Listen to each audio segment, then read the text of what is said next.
এই চ্যানেলে আমাদের প্রিয় লেখক শেখ ওমর ফারুক বিন জুমির সোনারঘাট হবিগঞ্জ স্বরচিত সকল আপডেট দিয়ে থাকি। আমাদের সকল পরিবেশন সবার আগে চ্যানেলটি সাবস্ক্রাইব করুন, পাশে থাকা বেল আইকনে অল বাটন। প্রিয় দর্শক, আবারও চলে এসেছি নতুন পরিবেশনা নিয়ে। আমি লেখক শেখ ওমর ফারুক বিন জমির।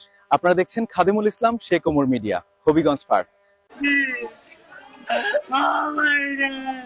যখন আমার ময়ূরগড়ের ভাই মারা যায় তখন আমি অভিগুঞ্জ আমি যাওয়ার পথে আলীগুঞ্জ গিয়ে আমার তেন ফোন আইছে যে আমার একবার ফোন দিছে ভাই যাব এই ইব্রাহিম রে তো মারিলি শুনো খানো রাস্তার মাঝে।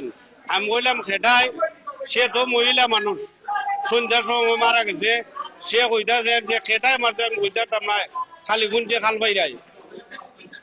তখন আমি কইছি আচ্ছা তোমার বোন ডাকো। আমি গেছি গিয়া ওই এখানেও যে আগে মুরব্বী হইসইন তাইনের ছেলের দোকানের সামনে নামছিলাম, অনেক দর্শক দেখলাম। সারারে গেলাম যে বিষয় কিটা হয় বা তোমার ময়ূরগড়ের ভাই মারা গেছে, তারা পাঠাইছি আমরা সদর হাসপাতাল।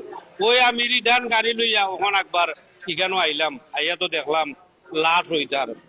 এখন আমি চাই আমার ময়ূরগড়ের বাইরে যারা মারছে তারার ফাঁসি চাই আমি। বলতে খেলার মধ্যে তরাতরি হয়েছে, তরাতরি হওয়ার পর আমরা 13 জন করার লোক 26 জনে তাদের মীমাংসা করে দিলাইছি। মীমাংসা করা সে অসুস্থ মনে গেছে বাড়ির যে মারছে, যাওয়ার পর আবার সে হয়তো ভাই কোন যুক্তি নিয়ে আইছে। আর পর রাস্তার চেয়ে পিছন দিয়ে লাইতেছে রাস্তার, তার ভাই আমরা মীমাংসা করে দিলাইছি। তার ভাই আছে শুধু একটা আবার লিখছে রাস্তার লাঠি, আমরা তার লাঠি হারতে গিয়া আবার সে বাড়ি থেকে ডেগার নিয়ে আইছে।